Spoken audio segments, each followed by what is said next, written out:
по мотивам сериалов «Успеть до Нового года» и «Как они строят». Надо брать. Надо брать, надо брать, надо брать, надо брать. Ну что, один вариант меня все-таки зацепил больше всего своим соотношением цены и того, что он предлагает, а вообще-то того, что он может предложить в перспективе. И перспектива это вот какая: построить еще один этаж. Надо будет узнать нормы для этого района, потому что есть два таких показателя, как ФОС и ФОТ. Это процент от занимаемой площади здания на участке и жилой площади. Привет! Что ж, по горячим следам, чтобы ничего не забыть, пишу такой формат видеодневника. Я много всего сейчас тяну в параллели, много разных проектов. Сегодня у нас уже 14 апреля, второй день с момента, как я получил ключи от новой квартиры, которую купил. И это новый проект, который у меня начинается сейчас. Я думаю, что я запущу еще один сериал, который будет называться «Как мы строим». То есть у меня был до этого «Успеть до Нового года». И это, кстати, классная идея, которую можно вообще ежегодно повторять. Потом я запускал сериал «Как они строят», и он будет у меня бесконечным, потому что пищи для того, чтобы здесь снимать и вам показывать, вот столько. И клиенты есть, то есть это такая самовоспроизводящаяся воронка. И теперь у меня есть уже и будет появляться еще больше материала о том, как мы строим, какой у нас подход. У меня есть команда и мастеров, и маляр, и там конструктора, архитекторы, короче, все есть, мы все сейчас организуем. Мне нужно просто спокойно сесть, все отбросить, все там тревоги, сомнения, все остальное, и просто сделать.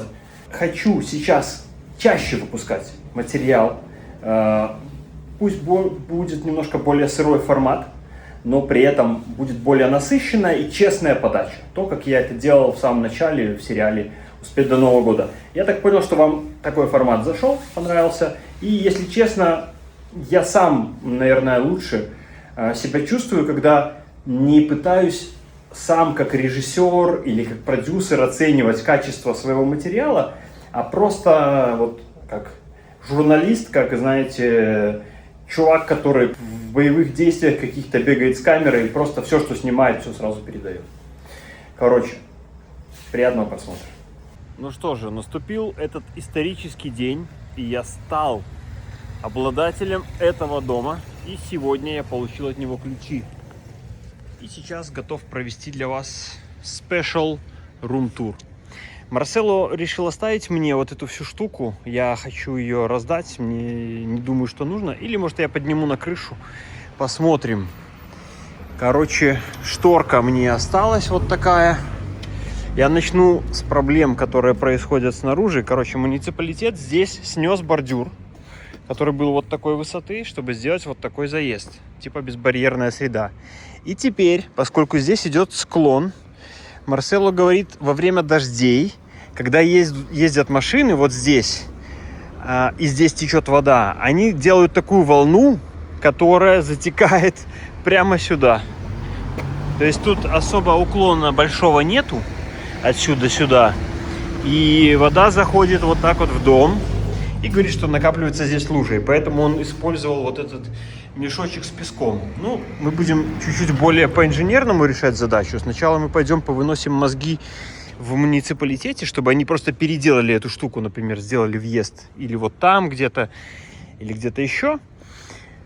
Или же на худой конец будем тогда переделывать вот эту часть отсюда сюда, чтобы делать больше уклон. Или даже ступеньку сделать просто отсюда. То есть вот этот весь уровень опустить ниже и здесь оставить ступеньку. Ну, короче, это уже мысли вслух. Что мы получаем? Ну, окна я закрыл. Мы получаем тут вот влажность через крышу, это решаемый вопрос. Есть газовая плита, есть газовый котел, который сейчас выключен. Наверное, так и останется кухня в этом месте. И здесь будет что-то типа рабочего места, как и было у Марсело. Потому что здесь есть еще отдельная спальня. Вот она. Что дальше у нас? Подлестничное пространство пока не используется никак. Воняет псиной, конечно. Тут надо будет все хорошенечко повымывать. Вот у нас здесь электрика находится. Несчастный один автомат. Тоже по-хорошему можно будет переложить. Надо будет посмотреть. Как обычно, металлические коробки. И вот мы попадаем в спальню. Такое ведро для освещения. Оп. Не, наверное, лучше поверну. Ух, паришка. Марсело сказал, что шкаф лучше не закрывать, потому что вся вот эта стена страдает от влажности, и вся одежда пропитается влажностью и будет пахнуть. Сам шкаф внутри можно будет переделать, или вообще вот эту вот кирпичную стенку снести, переместить сюда, сделать шкаф шире, если надо. Здесь у нас вот такой совмещенный санузел. 1,5 на 1,5 или даже меньше. Но при этом вот биде, унитаз и, собственно, душ. Он сказал, что нужно будет, если захочется именно теплый душ, то надо будет включить одновременно теплую воду здесь и здесь. Потому что, когда меняли здесь трубы, установили трубу меньшего диаметра, и теперь напора не хватает для трубы. Но я думаю, что я это все переделаю в первую же очередь. Вот такие дела. Ну и это то, что мы видели раньше. Вот это пластик, причем не полипропилен, а какой-то левый, а вот там уже металлическая часть трубы. Короче, будем думать насчет замены. Это похоже для слива воды через крышу. И вот на крышу сейчас еще раз можно выйти.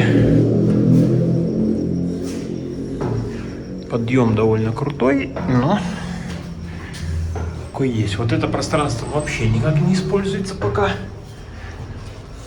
Посмотрим, будет ли. Так. 1, 2, 3. Целых 3 замочка закрывают эту дверь. Причем еще можно установить сюда дополнительный. Я первым же делом вызову замочника, чтобы он мне установил. Марсело сказал, что за 9 лет, пока он тут жил, ни разу никто к нему не лазил. А вот предыдущий арендаторше, до того, как этот дом настроил 2-й этаж, могли залезть и залезали к ней, и ее один раз обокрали. Вот. Что здесь у нас? Ну, Марсело сказал, что эту штуку можно сдать, продать, у меня ее купят, типа. Эту тоже хочу срезать. Будем тут вносить свои изменения, делать серьезные переделки. А это якобы кирпичи для того, чтобы тут построить этот самый Асадор или Парижу. Это тоже непонятно, вот что тут, для чего этот металл. Короче, надо будет наводить порядок. Ну, сегодня здесь делать больше ничего не буду.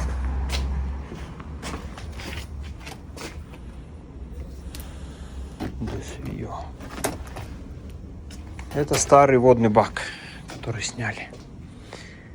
Вот такая картина. Будем отсюда вверх строить 3 этажа, загораживать этому соседу его прекрасный патио. Мать его. Но зато, какой у нас будет классный вид. Вот я сейчас попробую сюда забраться. Так, вот я сюда зашел.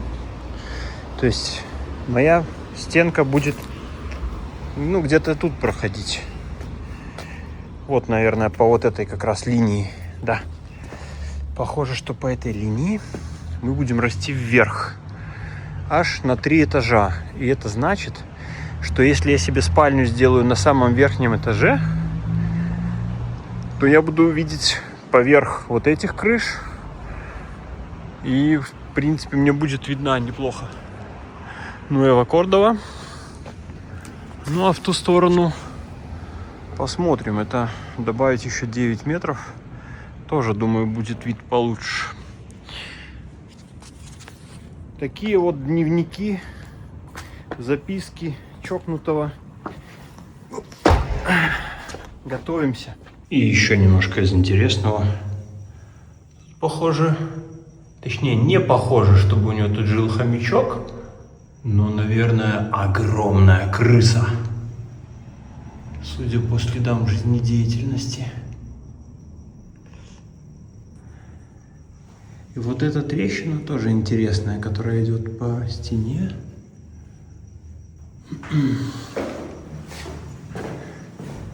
Нужно будет выяснить, какая здесь стена несущая. Вот она продолжается сюда, эта трещина. Я подозреваю, что внешние стены, внешний периметр типа сидит на каком-то фундаменте, а вот эта перегородка, она была сделана без фундамента какого-либо под ней. И по этой причине, скорее всего, дала усадку со временем.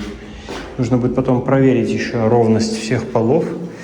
Но еще интересно будет всковырнуть хотя бы какую-то одну из плиток, потому что вот что здесь как сделано, может они вообще просто тупо на землю лепили эти плиточки без какой-либо там подготовки. Вчера мне Марсело, это предыдущий арендатор, который вот недавно съехал с моей квартиры, передал ключи. И я вчера первый день туда заехал и записал рум-тур. Сегодня утром я туда приехал уже с твердым намерением начать там делать замеры, в общем, планировать дальнейший ремонт, но при этом мне нужно было в муниципалитет с утра еще сходить по вопросу проверки одного объекта для клиента, у которого сейчас вот как раз горят сроки. И я поставил машину там возле этой квартиры. Там проблема с парковкой, потому что это центр города, район ГУМС, и там 2 суда находятся, куда днем просто уймы народа приезжают. Это и адвокаты, и судьи, и плюс люди, которые посещают этот суд. Парковку я там рядом нашел, в 100 метрах от своей квартиры, оплатил уже на год наперед, только ночная, потому что дневные абонементы все распроданы. И поэтому я только на ночь могу оставлять машину на парковке, типа с 8 вечера до 8 утра, а уже потом забирать ее на день и ставить возле своей квартиры, например. И я, короче, поставил машину, сходил в муниципалитет, вернулся и пам, такой квест, машины нет. Ее забрал эвакуатор на штрафстоянку, потому что, несмотря на то, что я припарковался нормально, рядом с гаражом, который там был большой такой ангар, я не мешал проезду, но оказывается разметка там нанесена была не просто так, с отступом еще большим, потому что туда длинномеры должны заезжать, и у них угол поворота такой достаточно маленький или большой, ну короче, моя машина мешала, и хозяин этого гаража вызвал эвакуатор. Пришлось впервые в жизни решать квест еще по тому, как найти свою машину в Аргентине и забрать ее. На это ушло 3,5 часа в общей сложности. Потом сегодня я еще ездил за частью вещей для того, чтобы уже перевезти в эту свою квартиру. И вот я записал, что там происходит во время дождя. Как раз вчера вечером начался такой мелкий дождик, и вот он всю ночь шел практически и весь день сегодня. И это как раз такой стресс-тест для текущего состояния квартиры, для того, чтобы оценить вообще, что там и как. Итак, на улице дождь. Мелкий, но льет достаточно долго и давно. И теперь смотрим, что здесь у нас внутри. Эта водичка и эта водичка течет отсюда, с кухни. Вот здесь лужа. И все капает здесь. Вот оно прям. Ага. И капает здесь. А там электрика. Поэтому и обрубила автомат. Короче, понятно. Крышу нужно гидроизолировать первым же делом. Сейчас посмотрим, что здесь происходит. Здесь сухо. Эта стена влажная. Так. Тут тоже мокро. Вот оно капает. Вот оно капает. Все. И здесь влажно. Там тоже сочится. То есть просто пропитывается вся крыша. Надо просто сделать нормально гидроизоляцию крыши. Это первое, что мы будем делать. И потом посмотрим, что делать дальше. Ну вот, я во время дождя поднялся на крышу. Что здесь происходит? Здесь лужа стоит настоящая, потому что вода не перетекает, вот этот барьер. Как-то здесь так сделано, интересно. И вода от соседа, получается, вся течет сюда. То есть тут надо будет поднимать у него гидроизоляцию повыше. И здесь делать уклон, чтобы вся водичка с крыши, чтобы уклон гнал ее вот сюда вот. И здесь есть сток, и она сюда должна уходить нормально.